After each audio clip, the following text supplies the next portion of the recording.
In 1952, a graduate student named Eugene Aserinsky was monitoring his sleeping 8-year-old son with electrodes attached to his scalp and noticed something strange on the readout.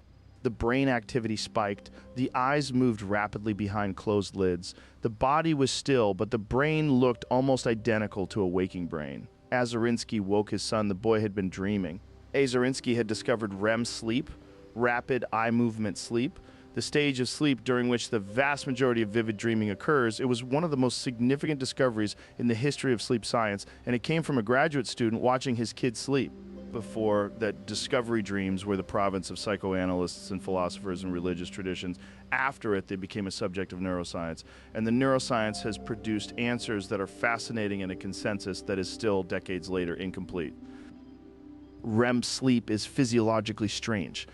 The brain is highly active, consuming nearly as much glucose as during waking. The eyes move rapidly, heart rate and breathing become irregular, but the body is essentially paralyzed. The motor cortex fires, but the signals are blocked at the brainstem before they reach the muscles. You're dreaming of running, but your legs don't move. This paralysis is not a bug, it's a feature animals that lose REM atonia, the muscle paralysis of REM sleep. Act out their dreams. They run, fight, and vocalize while asleep. In humans, this condition called REM sleep behavior disorder can be dangerous. People hurt themselves and their partners acting out dream content that their bodies should be blocked from executing. The dream is real enough to the dreaming brain that without the paralysis, it would be acted on. Scenario, why we dream, is one of the genuinely open questions in neuroscience. The oldest serious theory is Freud's that dreams are the disguised fulfillment of repressed wishes, that the unconscious uses the relaxed censorship of sleep to express what waking life suppresses. This theory has largely not survived empirical testing. Dream content doesn't consistently reflect repressed wishes.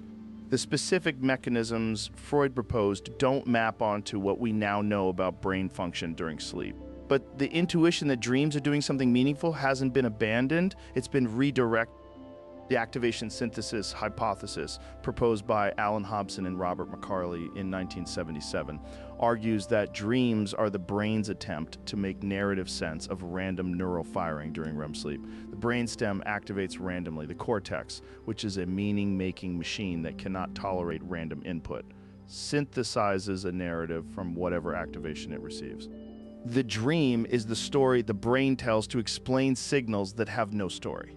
On this view, dreams are not meaningful in themselves. They are the output of a confabulation process, the brain filling in narrative where there's only noise. This is probably partially right. Some dream content is clearly the random concatenation of recent experiences and concerns, but it doesn't fully account for the consistency of certain dream themes across people and cultures. The falling dream, the teeth falling out, the being chased, being unprepared for an exam. If dreams were purely random, these consistencies wouldn't exist. The threat simulation theory proposed by Finnish neuroscientist Antti Revonsuo argues that dreaming evolved as a rehearsal mechanism for threatening situations. The ancestral environment was dangerous. Predators, hostile individuals, social conflict, environmental hazards, threats that required rapid, effective response, an organism that had rehearsed responses to threatening situations in the relatively safe context of sleep would respond more effectively when threats were real. On this view, nightmares are not malfunctions. They are the system working correctly, simulating threats to prepare the organism for them. The content of nightmares, being chased, attacked, losing control, maps closely to the kinds of threats that would have mattered in the ancestral environment. The cross-cultural consistency of threatening dream themes is consistent with this. If threat simulation is the function, the threat simulated should reflect universal human vulnerabilities, which is roughly what we find. Memory consolidation during sleep is better established than dream function specifically. During sleep, both REM and non-REM, the brain replays and consolidates memories from the preceding day. The hippocampus, which holds recent memories in a temporary form, transfers information to the cortex for longer-term storage during sleep.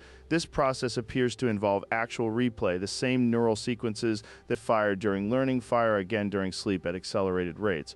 Learning a skill and then sleeping produces better performance than the same amount of waking practice. Students who sleep after studying retain more than students who don't. The sleep is doing something to the memories that waking time doesn't do. Whether the dreaming we experience during REM sleep is a byproduct of this consolidation process or serves a distinct function, or both, is still being worked out. Lucid dreaming, the state of being aware that you're dreaming while the dream continues, has been verified scientifically in a way that was once controversial. Lucid dreamers, trained to signal to researchers using agreed eye movements during REM sleep, have demonstrated that they can achieve awareness of the dreaming state and execute volitional actions within it while the body remains in REM paralysis. The eye movements, which are not blocked during REM, the way other muscle movements are, serve as a channel of communication between the dreaming brain and the waking world. The existence of lucid dreaming raises interesting questions about consciousness during sleep. The standard model of sleep as unconscious is complicated by the existence of a state in which the dreamer is aware, can reason, can remember the waking world, and can act intentionally, all while physiologically asleep. What exactly consciousness is doing during that state is one of the more interesting open questions in consciousness research generally. You're about to dream. Not immediately, the dreams come later, after the first cycles of deep sleep in the REM periods that grow longer through the night. But they're coming, whatever the brain is going to do with today, the consolidation, the processing, the simulation, the random narrative synthesis, it's going to do it while you're not watching. You don't have to do anything. Just provide the sleeping brain, it knows what to do from there. In 476 AD, a Germanic chieftain named Odoacer walked into Ravenna, the last capital of the Western Roman Empire, and deposed a teenage emperor named Romulus Augustulus. The boy's name was almost cosmically ironic. Romulus, the legendary founder of Rome. Augustus, the title of the first emperor, the last emperor of the West, carried both names and was removed without ceremony, without a battle, without anyone particularly caring. He was sent into comfortable exile in a castle in Campania with a pension. The empire he nominally ruled had already dissolved around him. Historians have traditionally marked 476 as the fall of Rome. The date is convenient. It is also somewhat misleading because Rome didn't fall the way a building falls suddenly, completely, with a clear before and after. It dissolved over centuries in ways that people living through it often didn't recognize as dissolution at all. Edward Gibbon published The History of the Decline and Fall of the Roman Empire between 1776 and 1789 and set the terms of the debate that historians are still having. His answer that Christianity sapped the martial vigor of Rome and that barbarian invasions finished what internal decay had started has been refined, challenged, and partially rehabilitated over 2.5 centuries. The honest answer to why Rome fell is that historians have proposed over 200 different causes and no consensus exists. What does exist is a better understanding of which factors were most significant and how they interacted. The size of the empire was always a structural problem. At its peak, the Roman Empire stretched from Scotland to Mesopotamia, from the Rhine to the Sahara. Governing that territory required a bureaucracy, an army, and a communications infrastructure that strained the economic capacity of the state, even in good times.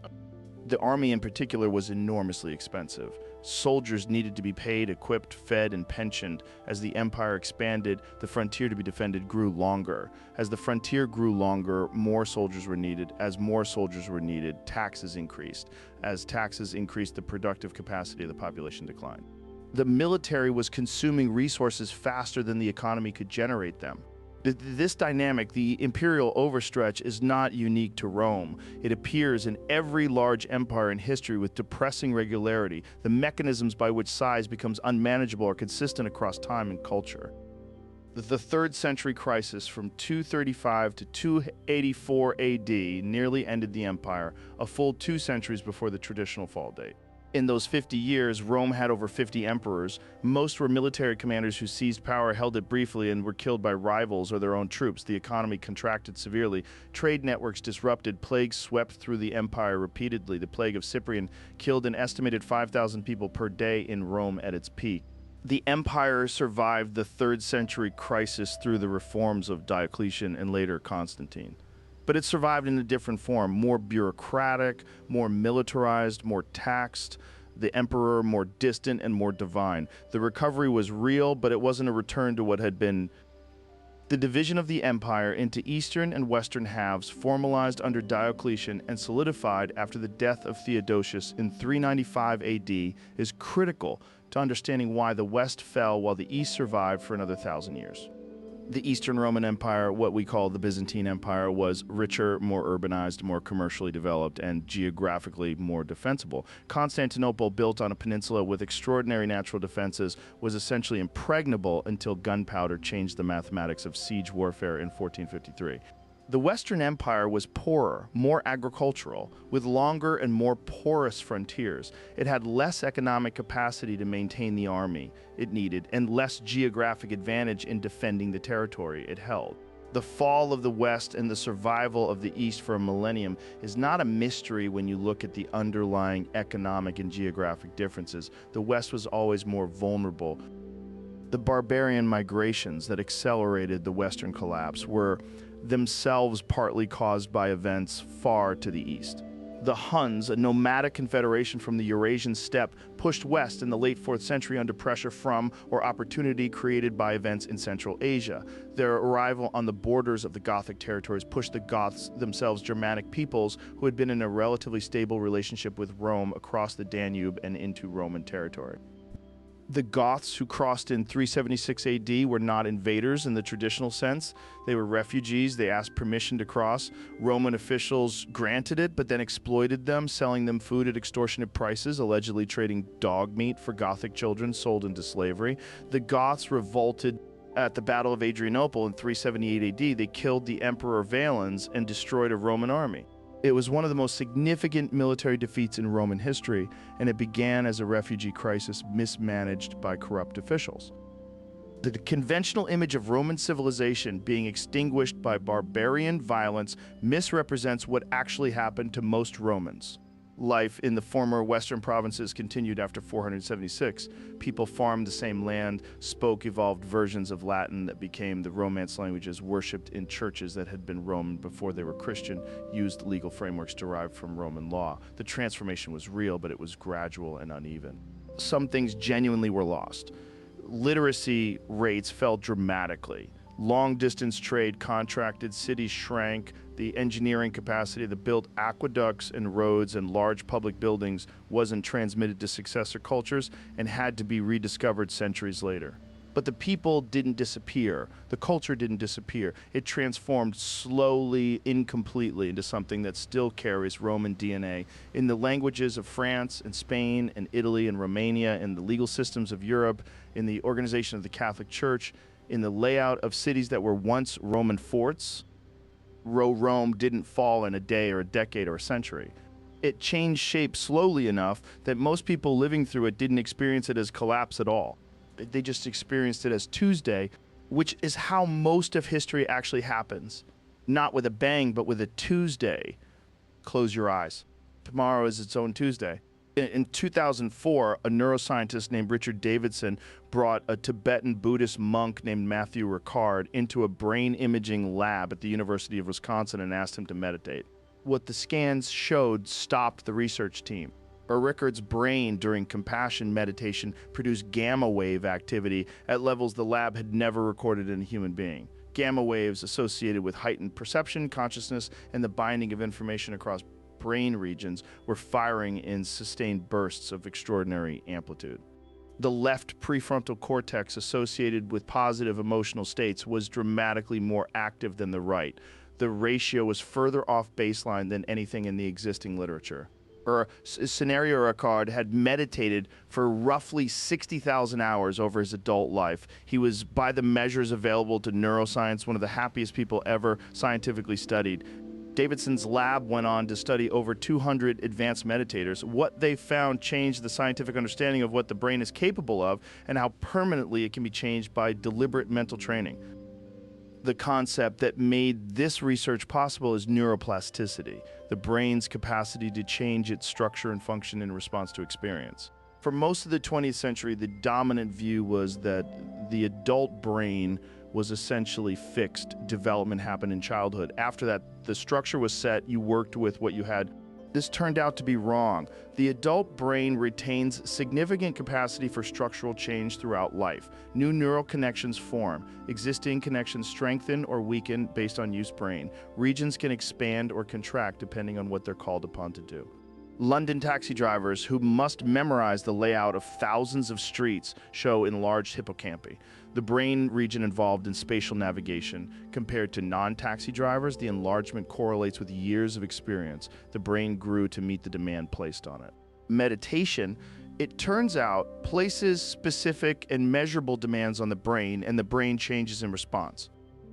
The default mode network is the brain system most directly affected by meditation, and the one that most explains why meditation feels the way it does. The default mode network is active when the brain is not focused on an external task, when you're daydreaming, mind-wandering, thinking about yourself, replaying past events, imagining future ones. It's sometimes called the narrative self network because it's associated with the ongoing story you tell about yourself and your life. In most people, the default mode network is highly active, and its activity is associated with unhappiness.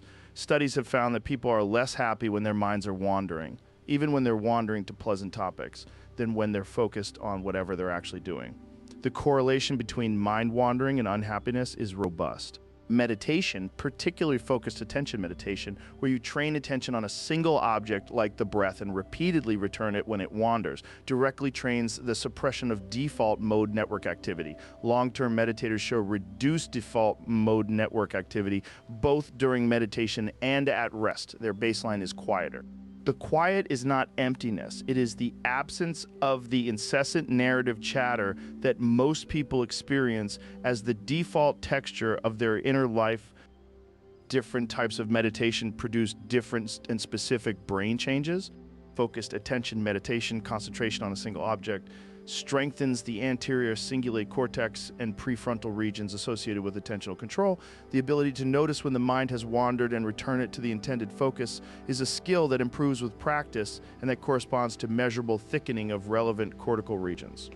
Open monitoring meditation, a broader receptive awareness without a specific focus, activates different networks. It's associated with increased activity in regions involved in interoception, the perception of internal body states, and with reduced reactivity to distracting stimuli.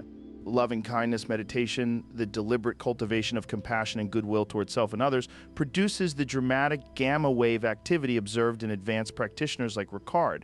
It also shows effects on the insula, a region involved in empathy, and on circuits involved in positive affect. Same broad category, different practices, different neural signatures. The brain is responding specifically to what is being trained.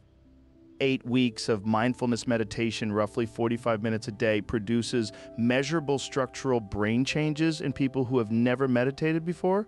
This was demonstrated in a landmark study by Sarah Lazar at Harvard. After 8 weeks, participants showed increased cortical thickness in the hippocampus, the posterior cingulate cortex, the temporoparietal junction, and the cerebellum regions involved in learning, memory, self-awareness, and perspective taking.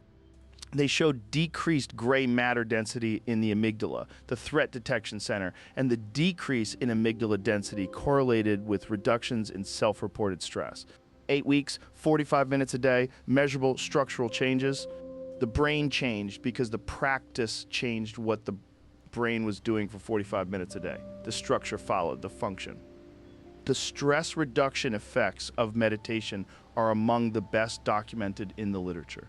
Mindfulness-based stress reduction, the 8-week program developed by John Kabat-Zinn at the University of Massachusetts in the 1970s, has been studied in hundreds of clinical trials across dozens of conditions. The evidence for its effectiveness in reducing anxiety, depression, and chronic pain is strong enough that it's now recommended by medical guidelines in multiple countries.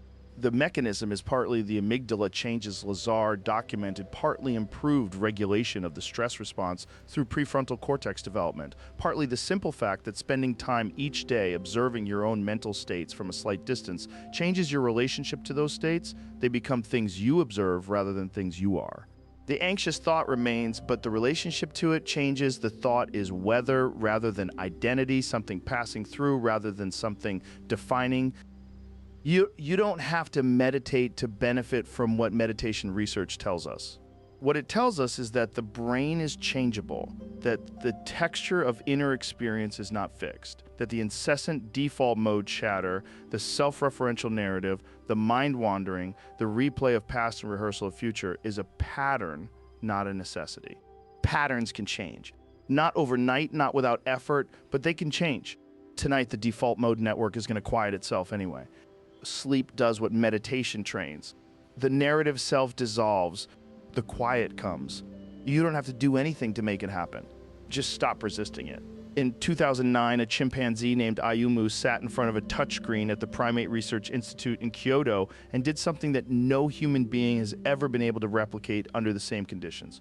Numbers appeared on the screen, the digits 1 through 9 scattered randomly across the display. They were visible for a fraction of a second. Then they disappeared, replaced by white squares in the same positions. Ayumu touched the squares in numerical order 1 through 9 from memory with an accuracy that consistently exceeded 90%. Human volunteers who trained on the same task for months never matched him. The average human performance under the same time constraints was around 60%. Ayumu did it casually between other activities as if it were not particularly interesting. Chimpanzees appear to have a capacity for rapid visual working memory that exceeds our own. We don't fully understand why. One hypothesis is that this capacity was present in a common ancestor and that humans traded it for something else, possibly the neural resources required for language. We got words, they kept the photographic short-term memory. The exchange, depending on the situation, is not obviously in our favor. The study of animal intelligence has been transformed over the past 50 years by a shift in how researchers ask the questions. The older approach tended to test animals on tasks designed for humans and conclude that animals failed. The newer approach asks what the animal's cognitive system is actually adapted to do, what problems its brain evolved to solve, and then designs tests accordingly. When you do that, the picture changes dramatically. Scrub jays, a North American bird, can remember not just where they cached food, but when they cached it and who was watching when they did it. If another jay was present when they hit a cache, they will move the cache later. But only if the observing jay is a known food thief. They model the intentions of other individuals and adjust their behavior accordingly. This is a form of theory of mind, the ability to attribute mental states to others that was once considered uniquely human. Octopuses are the most disorienting case in animal cognition because they are so distant from us evolutionarily. The last common ancestor between humans and octopuses lived over 500 million years ago. If intelligence were going to evolve only once, or only along particular lineages, octopuses should not be intelligent. They are mollusks. Their nearest relatives are clams and snails. And yet they solve puzzles. They use tools, carrying coconut shell halves across the ocean floor for later use as portable shelters, a behavior that requires planning for a future situation. They recognize individual human faces and respond differently to different people. They play engaging in repetitive interactions with objects that serve no survival purpose, which is one of the behavioral signatures of intelligence.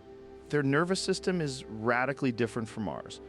2/3 of their neurons are in their arms rather than their central brain. Each arm has significant autonomous processing capacity. The octopus is in some sense not one intelligence, but a distributed system of semi-independent processors coordinated by a central hub. What it is like to be an octopus, if it is like anything, is one of the most genuinely alien, imaginative exercises available to a human being. Elephant cognition consistently produces findings that are difficult to process without anthropomorphizing in ways that might actually be appropriate. Elephants recognize themselves in mirrors, one of the standard tests for self-awareness that only a handful of species pass. They mourn their dead, returning to the bones of deceased family members, touching them with their trunks, standing in apparent contemplation. They demonstrate empathy, comforting distressed individuals with touch and vocalization, sometimes approaching and attempting to help animals of other species in distress. Elephants remember their spatial memory for water sources across vast territories spanning decades is well documented. Their social memory, recognizing individuals not seen for years, is equally strong. The matriarch of a herd carries knowledge of drought conditions, predator threats, and resource locations accumulated over 60 years of experience. When matriarchs are killed by poaching, the loss of that accumulated knowledge has measurable effects on herd survival. Wisdom is not only a human phenomenon, it is a product of long life, accumulated experience, and the capacity to apply that experience adaptively. Elephants have all three. Crows and ravens belong to the corvid family and have the largest brain-to-body ratio of any bird, comparable to chimpanzees relative to body size. The neural architecture is different from mammals, but the cognitive output is remarkably similar. New Caledonian crows manufacture tools, not use found objects as tools, manufacture them. They strip leaves to create hooks, selecting the appropriate plant material and shaping it to the required specifications. This requires planning, understanding of physical causality, and the capacity to create an object for a future purpose. Rooks, a European corvid, spontaneously solve Aesop's fable problems. In the fable, a crow drops stones into a pitcher to raise the water level and drink. Rooks presented with the same situation solve it without training. They select stones of the appropriate size, understand that the water level rises with each addition, and work systematically toward the goal. They are solving a problem that requires understanding of physical principles, displacement, volume, causality, that children don't reliably master until age 7 or 8. The consistent finding across animal cognition research is that the traits we once considered definitively human keep appearing in other species. Tool use, theory of mind, self-recognition, planning for the future, episodic memory, cultural transmission of learned behaviors, mourning, play, empathy. Each time a finding emerges, crows making tools, elephants mourning, chimps beating humans at memory tasks, there's an initial period of skepticism followed by replication, followed by acceptance, and then the quiet updating of what we thought we knew about the boundary between human and animal. The boundary keeps moving, always in the same direction. Somewhere tonight, animals are sleeping in ways we don't fully understand. So dolphins sleep with one hemisphere at a time, half the brain resting while the other maintains enough consciousness to breathe and watch for predators. Birds on long migrations sleep in flight, catching microseconds of rest between wing beats. Sperm whales sleep vertically, hanging motionless just below the surface in groups, breathing in slow, synchronized rhythm. The diversity of solutions to the problem of sleep across species is as remarkable as the diversity of solutions to the problem of intelligence. Every one of them arrived at by a different path. All of them here tonight, along with you. In 1947, a Norwegian explorer named Thor Heyerdahl built a raft from balsa wood and sailed it from Peru to Polynesia. The voyage took 101 days and covered roughly 8,000 kilometers of open Pacific Ocean. Heyerdahl called the raft Kon-Tiki after an Incan sun god. He wanted to demonstrate that ancient South Americans could have reached Polynesia on primitive watercraft using only the currents and winds that would have been available to them. The voyage was genuinely heroic. The conclusion Heyerdahl drew from it, that Polynesia was settled from South America, turned out to be mostly wrong. Genetic and linguistic evidence points clearly to Southeast Asia as the origin of the Polynesian peoples. They sailed east into the Pacific, not west from Peru. But Heyerdahl's voyage demonstrated something important regardless of his theory, that ocean crossings on primitive craft were not inherently impossible, that the barriers we imagine between ancient peoples and distant places were not always the barriers they actually faced. The settlement of the Pacific is the most extraordinary feat of navigation in human history, and it happened without instruments, without maps, and without any of the technology we associate with ocean voyaging.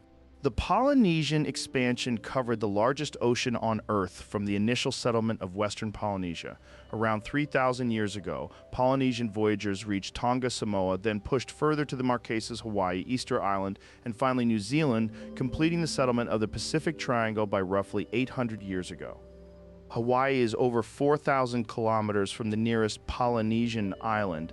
Easter Island is over 3,000 kilometers from its nearest neighbor. New Zealand is over 2,000 kilometers from the nearest Pacific islands. These were not accidental discoveries made by people blown off course.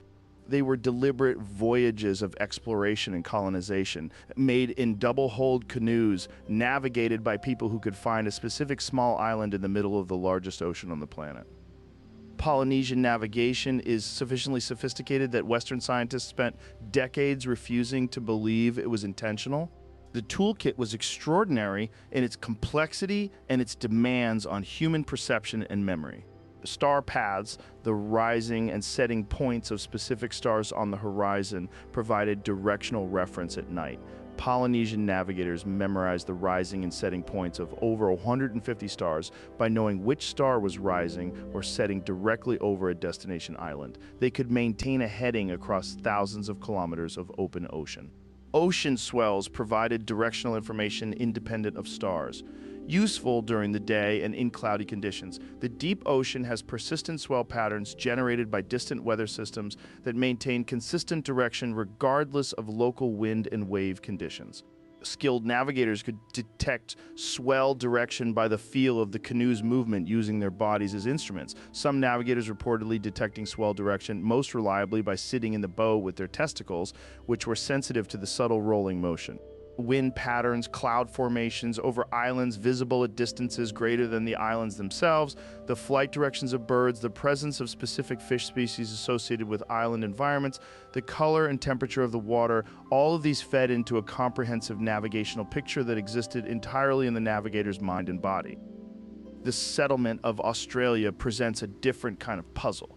Modern humans reached Australia at least 65,000 years ago, possibly earlier. At that time, sea levels were lower than today due to glaciation. But Australia was still separated from Southeast Asia by open ocean. The minimum crossing required, even at lowest sea level, was around 90 kilometers of open water. 90 kilometers of open ocean 65,000 years ago, at a time when the human presence in Southeast Asia was recent and the archaeological record of watercraft is essentially non-existent. Someone made boats, someone organized a crossing, someone navigated 90 kilometers of open sea and landed on a continent they had no reason to know existed. We have no idea how they did it. We have no surviving watercraft from that period anywhere. We have only the fact that people were in Australia 65,000 years ago and that the only way to get there was across water. The boats existed, the crossings happened, the evidence is the people. The question of how the Americas were populated has become significantly more complicated in recent decades. The standard model that humans crossed the Bering Land Bridge from Siberia into Alaska around 15,000 years ago and spread south through the Americas is no longer sufficient to explain all the evidence.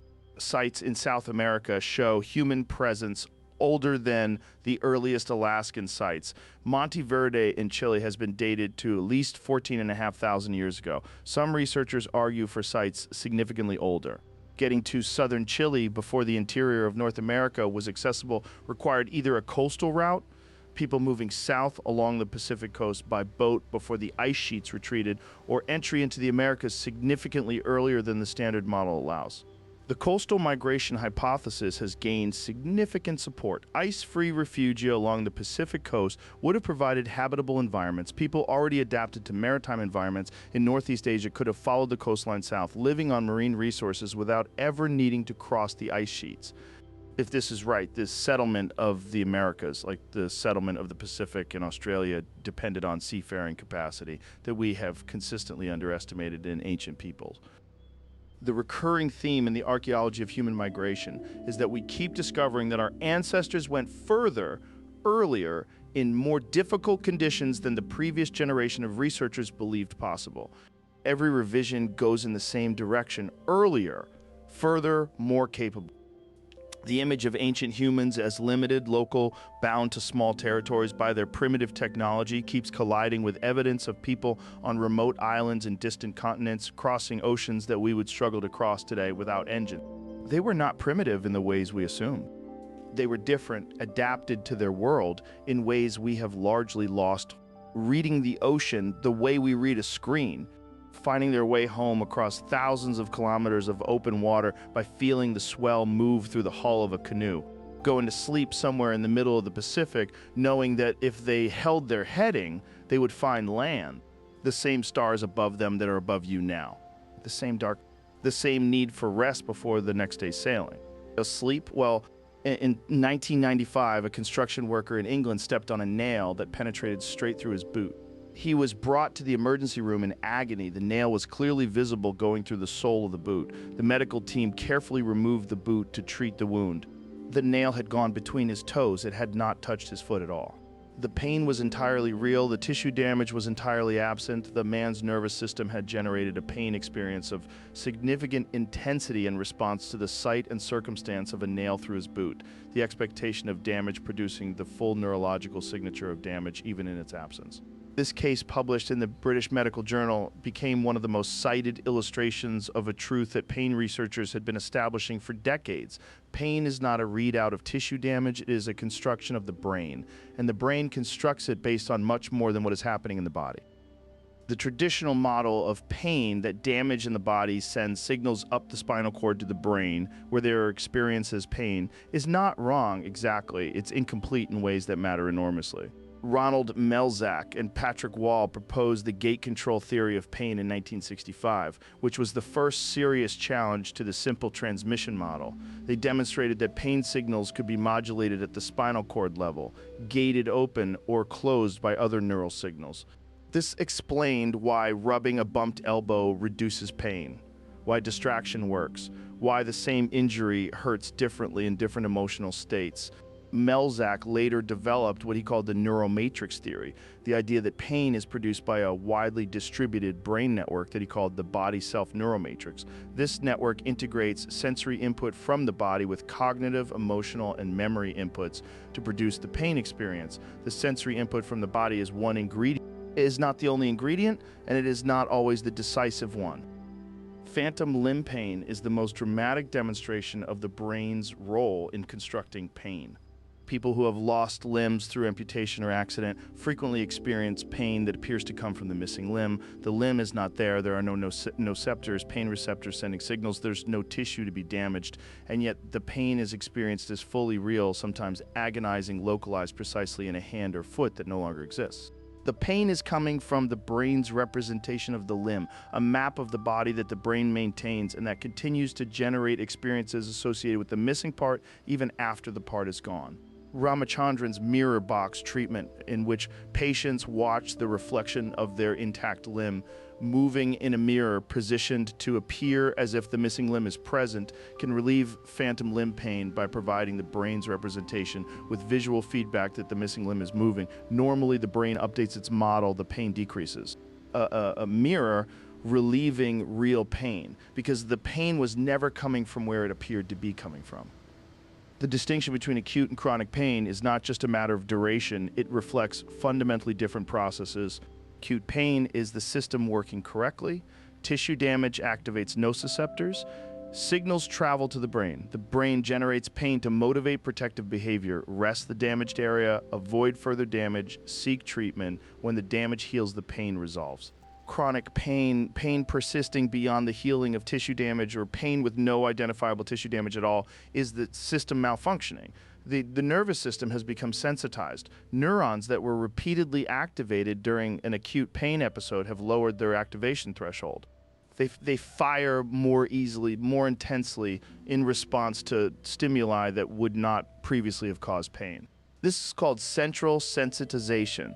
The pain is no longer a signal about tissue state. It has become a self-sustaining feature of the nervous system itself. Treating the original tissue injury, if there even was one, does not resolve it. The problem is no longer in the tissue, it's in the neural circuitry.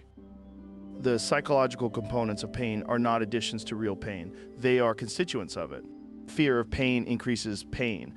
Catastrophizing, the tendency to ruminate on pain, to view it as uncontrollable and devastating, is one of the strongest predictors of chronic pain development after injury. Depression and anxiety both lower pain thresholds and increase pain intensity. Social isolation increases pain. These are not attitudes that make real pain worse. They are factors that change what pain actually is neurologically, altering the brain's construction of the pain experience at a fundamental level. The implication is that treating chronic pain requires treating the whole person, not just the tissue, not just the nervous system, but the psychological and social context in which the pain is being generated. This is not telling people their pain is not real. It is recognizing that pain is always generated by the brain and that the brain is always influenced by psychological and social factors. Placebo analgesia is real pain relief produced by treatments with no pharmacological activity. Sugar pills, saline injections, sham surgeries, under the right conditions, these produce measurable reductions in pain that are blocked by naloxone, an opioid antagonist, which means the placebo is working by triggering the release of endogenous opioids, the brain's own pain-relieving molecules. The expectation of relief produces actual neurochemical relief. The expectation is not a trick. It is a mechanism. The brain has a pharmacopoeia of its own, and the placebo effect is one of the ways it dispenses from it. Whatever is hurting right now, if anything, is the brain that is generating that experience, is also generating this moment, the breath, the weight of the body, the gradual loosening of the day's tension. Pain requires attention to sustain itself. Not because it isn't real, because everything the brain constructs requires attention to maintain. When attention goes elsewhere, into sleep, into dreams, into the quiet dissolution of consciousness, the construction pauses. Not permanently, but for now, let the attention go. The body knows how to do the rest. In 1957, a Princeton graduate student named Hugh Everett III submitted a doctoral thesis that his advisor John Wheeler described as containing a beautiful idea that was probably wrong. Everett's idea was that quantum mechanics, taken seriously and applied consistently, implied that every time a quantum measurement occurs, every time a particle resolves from a superposition of possible states into a single definite state, the universe splits, all possible outcomes occur, each in its own branch of reality. Each branch real, each containing observers who experience only their own branch, each unaware of the others. The many worlds interpretation of quantum mechanics, the multiverse, Wheeler eventually came around to thinking it might be right. Most physicists ignored it for decades. It has since become one of the most seriously debated ideas in theoretical physics and one of the most difficult to either prove or rule out. To understand why anyone takes the multiverse seriously requires understanding the measurement problem in quantum mechanics. Quantum mechanics describes the behavior of particles at the smallest scales with extraordinary precision. It is the most accurately tested theory in the history of science. Its predictions have been confirmed to parts per billion. There's no serious scientific doubt that quantum mechanics correctly describes what it describes. What it describes is strange. Particles exist in superpositions, combinations of multiple possible states simultaneously. An electron can be spinning both clockwise and counterclockwise at the same time. A photon can travel through two slits simultaneously. These are not limitations of our knowledge. They are features of the physical reality the mathematics describes. The strangeness is this: when you measure a particle, when you interact with it in a way that determines its state, the superposition collapses. The particle that was in multiple states simultaneously is now in one definite state. The wave function collapses. But the mathematics of quantum mechanics doesn't describe collapse. The equations evolve smoothly and continuously. They don't contain a collapse. The collapse is added by hand, inserted as an additional postulate, because without it, the theory doesn't match what we observe. Everett's insight was that maybe you shouldn't add the collapse by hand.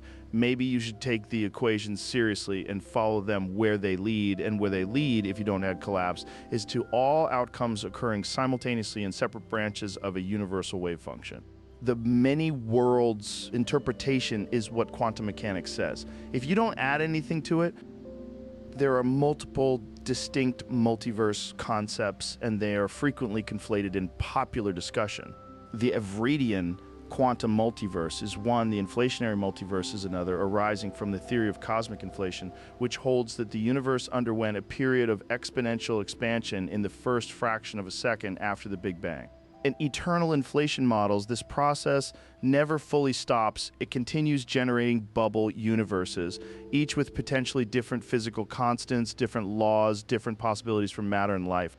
String theory suggests a landscape of perhaps 10 to the power of 500 possible vacuum states, different configurations of the extra dimensions the theory requires, each corresponding to a universe with different physical constants.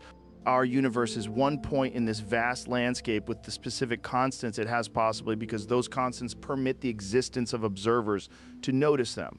These are different ideas with different theoretical foundations. What they share is the implication that what we call the universe, everything we can observe, everything that has ever existed within our cosmic horizon, is not all there is.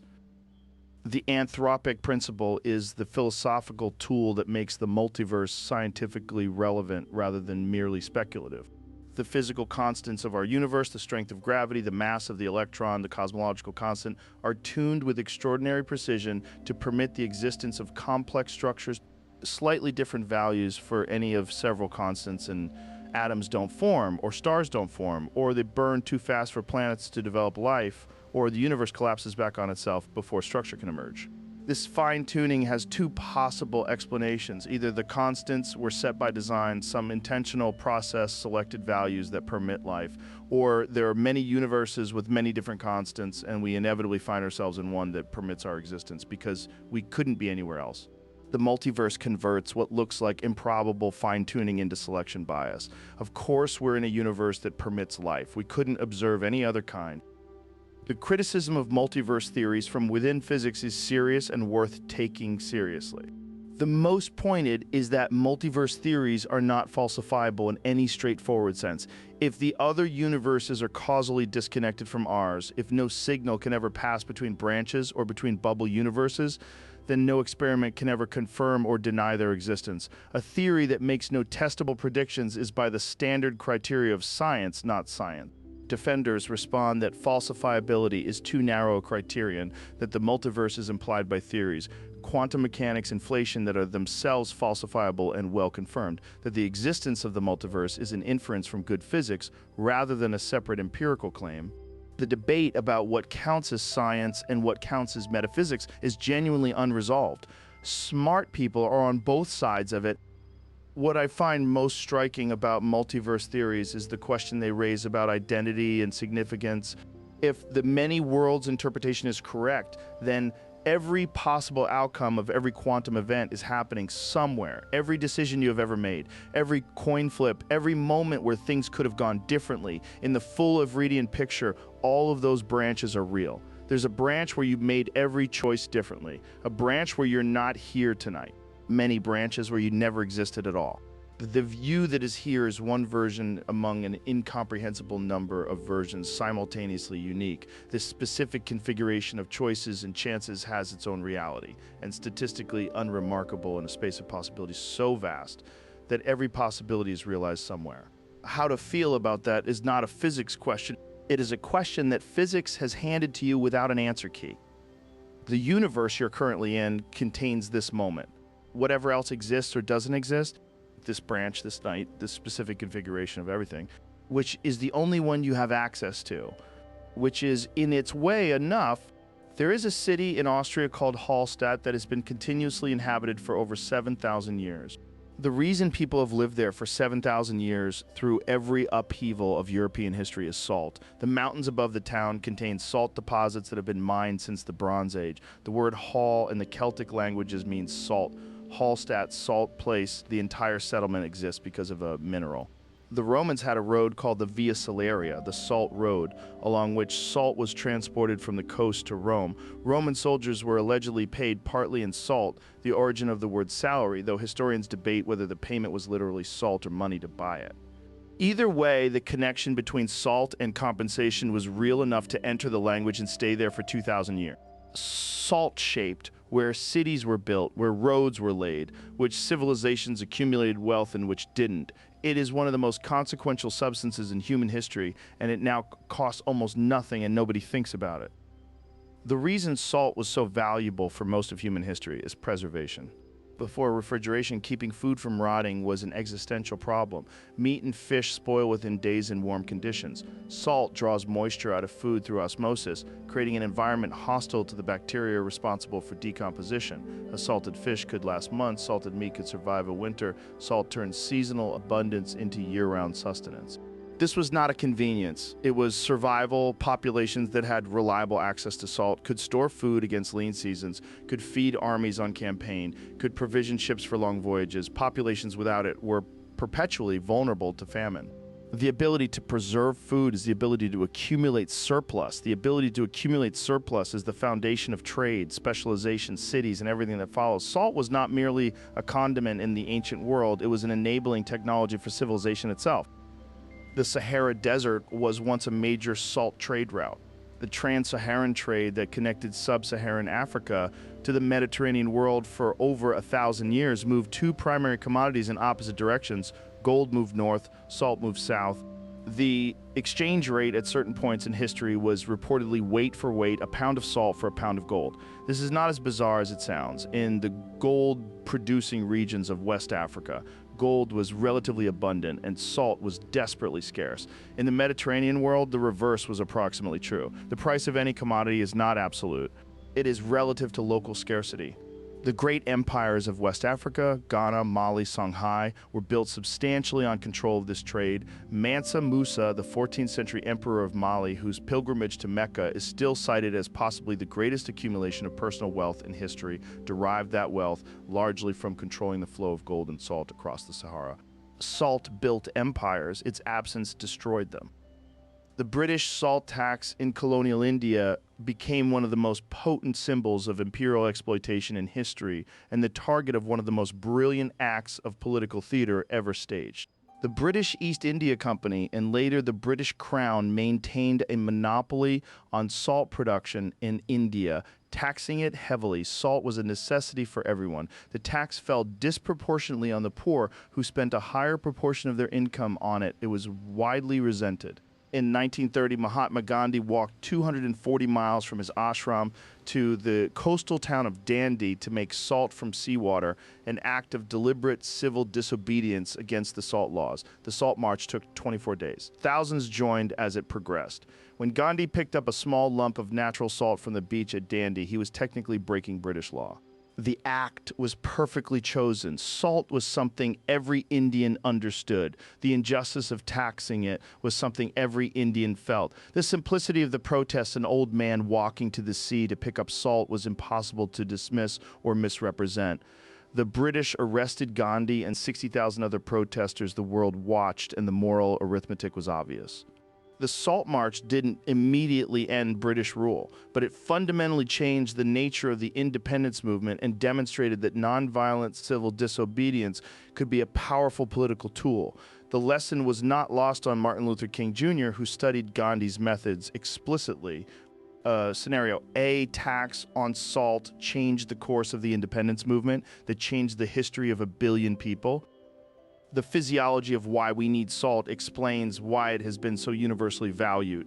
Sodium, the relevant component of sodium chloride, is essential for nerve function, muscle contraction, and fluid balance. Every nerve impulse in your body depends on sodium ions moving across cell membranes. Your heart beats because of sodium. Your muscles contract because of sodium. Your brain functions because of sodium.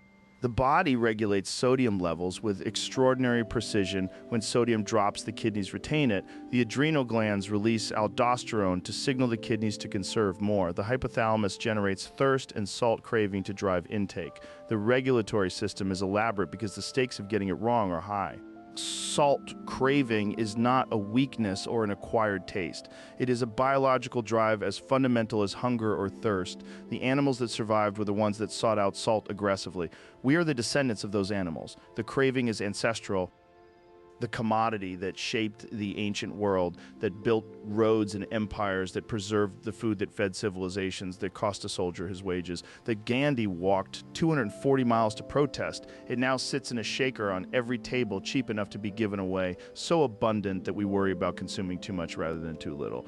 The reversal happened so completely that we've lost the ability to imagine the world in which it was otherwise. Most of the things that feel permanent and obvious now were once unimaginable. Most of the things that feel scarce and precious now will be equally obvious in 100 years. The world keeps turning the scarce into the abundant, quietly, without announcement, while everyone is sleeping. In the years following September 11th, 2001, something measurable happened on American roads. People stopped flying and started driving. The fear of another terrorist attack on a plane was visceral and immediate in a way that the statistical risk of driving was not. The images were too recent, too vivid, too available to the imagination. Flying felt dangerous in a way it hadn't before. The problem is that driving is significantly more dangerous than flying by almost any measure. The fatality rate per mile traveled is roughly 60 times higher in a car than on a commercial aircraft by choosing to drive rather than fly. In the months after September 11th, Americans were choosing the more dangerous option because it felt safer. Researchers estimated that the additional driving fatalities in the 12 months following the attacks deaths that would not have occurred if people had continued flying at normal rates, numbered in the hundreds. The fear of terrorism killed more Americans on the roads than the terrorism had killed in the air. This is not a story about stupidity. It is a story about how human risk perception works and why it consistently produces errors in predictable directions. Daniel Kahneman and Amos Tversky spent decades mapping the systematic ways human judgment departs from rational calculation. Their work, which earned Kahneman the Nobel Prize in Economics in 2002, identified specific cognitive shortcuts, heuristics that work well enough in most contexts, but produce predictable errors in others. The availability heuristic is the most relevant to risk perception. We estimate the probability of events based on how easily examples come to mind. Vivid, recent, emotionally resonant events are easy to recall. Their availability to memory inflates our estimate of their frequency and probability.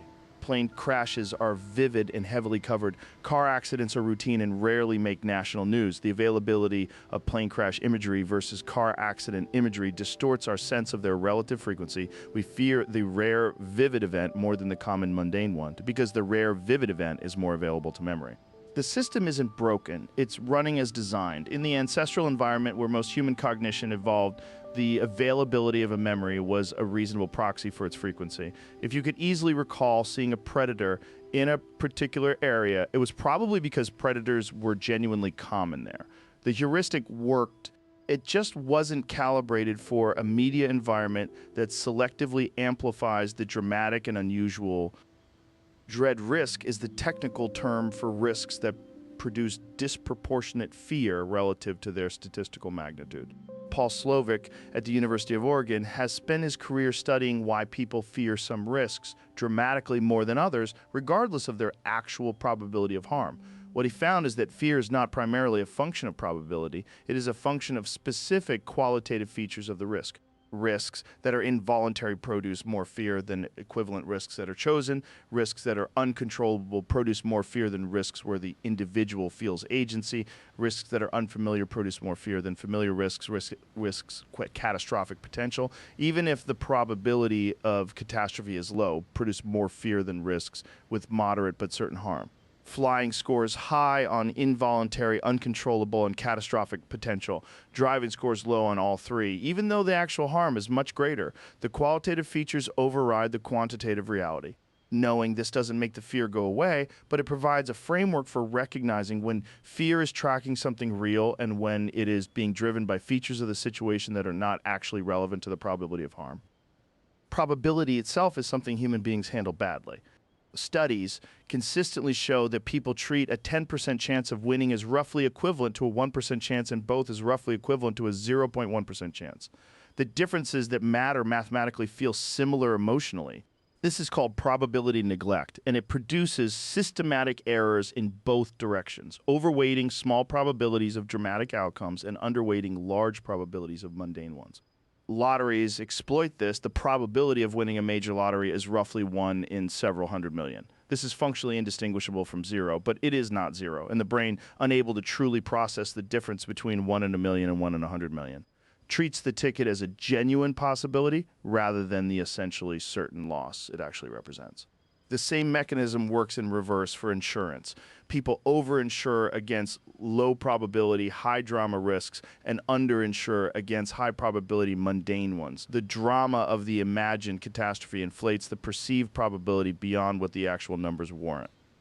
The optimism bias is a different but related distortion. Most people believe they are less likely than average to experience negative events, divorce, job loss, serious illness, car accidents. This is statistically impossible as a group belief. Half of all people are below average on any given measure by definition, but the bias is remarkably consistent across cultures, ages, and levels of education.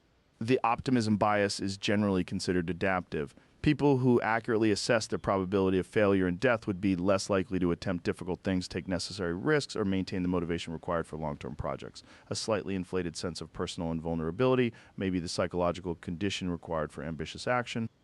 The cost is that people systematically underprepare for negative outcomes they correctly understand are possible but emotionally experience as unlikely to happen to them specifically. The cumulative picture is of a risk perception system that is well calibrated for an ancestral environment and poorly calibrated for the modern one that responds to vividness rather than probability, to drama rather than statistics, to personal control rather than actual safety, to recent experience rather than base rates. The errors are not random. They are systematic and predictable, which means they can be at least partially corrected for not by eliminating the emotional responses, which is neither possible nor desirable, but by knowing the direction of the errors and adjusting accordingly. The plane is safer than the car. The stranger is less dangerous than the acquaintance. The dramatic headline event is less likely than the quiet, mundane one. The thing you're afraid of tonight is probably not the thing that will actually cause you harm, which means tonight is safer than it feels. The fears are real. The danger is smaller. Close your eyes. The probability of tomorrow is very high. In 1979, a researcher named Alexander Schaus painted a holding cell at the Naval Correctional Center in Seattle, a specific shade of pink, not because he thought it looked nice, because he had a theory that the color would reduce aggression in the inmates held there. The shade he chose was a bright bubblegum pink, not a subtle tint, but a saturated, unambiguous pink that he had been testing in his laboratory for its effects on muscle strength and heart rate. The results, as reported by the facility, were striking. Aggressive behavior in the holding cell dropped dramatically. The effect was sufficiently compelling that the color Baker-Miller pink, named after the two commanding officers who allowed the experiment, was adopted by correctional facilities, psychiatric institutions, and sports teams across the country over the following decade. The subsequent research on Baker-Miller pink has been considerably more mixed than the initial report suggested. Some studies replicate the calming effect, others find no effect or effects that disappear after a few minutes of exposure. The story of pink cells is more complicated than the original headlines. But the underlying question whether color affects human physiology and behavior, and if so, how, is real and has been studied seriously enough to produce some answers worth knowing. The eye contains 3 types of cone cells, each sensitive to different wavelengths of light. The brain combines the signals from these 3 cone types to construct the experience of color. What we call color is not a property of objects in the world. It is a construction of the visual system, a way of representing information about wavelength that doesn't exist as color in the physical world any more than pain exists in the nail that causes it. This is not a merely philosophical point, it has practical implications. Color perception varies between individuals. Color blindness affects roughly 8% of men and across species. Dogs see a limited color range. Mantis shrimp have 16 types of photoreceptors compared to our 3 and perceive wavelengths we cannot detect. The color of an object is not a fixed fact about the object. It is a relationship between the object, the light illuminating it, and the perceptual system doing the seeing. The psychological associations of specific colors are partly universal and partly cultural. Scenario red is the most studied color in terms of behavioral effects. It is the color of blood, of fire, of ripe fruit, of sexual arousal signals in many primate species. These associations are old enough and consistent enough across cultures that some researchers argue they are at least partially innate rather than purely learned. The behavioral research on red is extensive. Athletes wearing red in combat sports win at higher rates than those wearing blue in studies across multiple sports and multiple cultures, though the effect is not universal and has been contested. Red increases heart rate and skin conductance in laboratory settings. Red environments increase aggression in some studies. In the context of academic testing, seeing the color red before or during a test reduces performance. The association with danger and failure apparently triggering a mild avoidance response. That interferes with the approach motivation required for effective performance. The same color in different contexts, producing different effects through different associations. The color is not the cause, the meaning is. Blue is the color most consistently associated with calm, trust, and competence across cultures. The associations are not arbitrary. Blue is the color of clear sky and clear water, environmental signals that historically indicated safety, good weather, and accessible resources. The associations may be partly evolutionary organisms that associated blue sky with safety and brown-gray sky with threat would have had adaptive advantage. Blue light, specifically, at the short wavelength end of the visible spectrum, suppresses melatonin production. This is the mechanism behind the advice to avoid screens before sleep. The blue light from phones and computers signals the brain that it is daytime, suppressing the hormonal cascade that prepares the body for sleep. The same color associated with calm and trust actively disrupts the biological process of rest when encountered at the wrong time. Color affecting hormones, or hormones affecting sleep, sleep affecting everything else.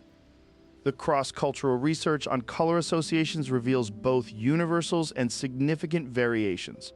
White is associated with purity and weddings in Western cultures and with mourning and death in many East Asian cultures. The same color opposite emotional valences, both deeply embedded in their respective cultural contexts. Green shows remarkable consistency across cultures as a positive color associated with nature, growth, safety. This may reflect the evolutionary salience of green environments as indicators of food, water, and shelter. The association is old enough that it may be at least partly innate. Yellow is the color most visible to the human eye at medium brightness, which is why taxis, school buses, and warning signs use it. The high visibility is a physical fact about the wavelength in the human visual system. The associations with caution and warning that yellow has acquired are partly derived from this physical visibility. Synesthesia is the condition in which stimulation of one sense produces automatic experience in another. The most common form is graph and color synesthesia. Letters and numbers are experienced as having specific colors. The letter A might be red, the number 7 might be green. The associations are involuntary, consistent over time, and specific to the individual. Scenario: roughly 4% of people have some form of synesthesia. For grapheme color synesthetes, the color experience is genuinely perceptual. It happens automatically without intention and cannot be suppressed. The brain is constructing a color experience in response to a visual symbol that has no color. The existence of synesthesia illustrates the degree to which the brain actively constructs experience rather than passively receiving it. The construction can occur in unexpected ways, producing experiences that have no direct correspondence to the physical input. The colors you see are constructions, the emotions they trigger are responses to those constructions. The whole system is more flexible, more variable, and more dependent on meaning than the simple model of seeing suggests. The light in whatever space you're in right now is doing something to your brain. If it's dim and warm, it's supporting the hormonal shift towards sleep. If it's bright and blue, it's working against it. The colors around you are not neutral. They have been doing things to your nervous system all day without your awareness or consent. Now the light is going away. The visual system is standing down. The construction of color pauses. The world goes dark, which is its own kind of information. The oldest signal there is time to stop, time to rest. The color returns in the morning.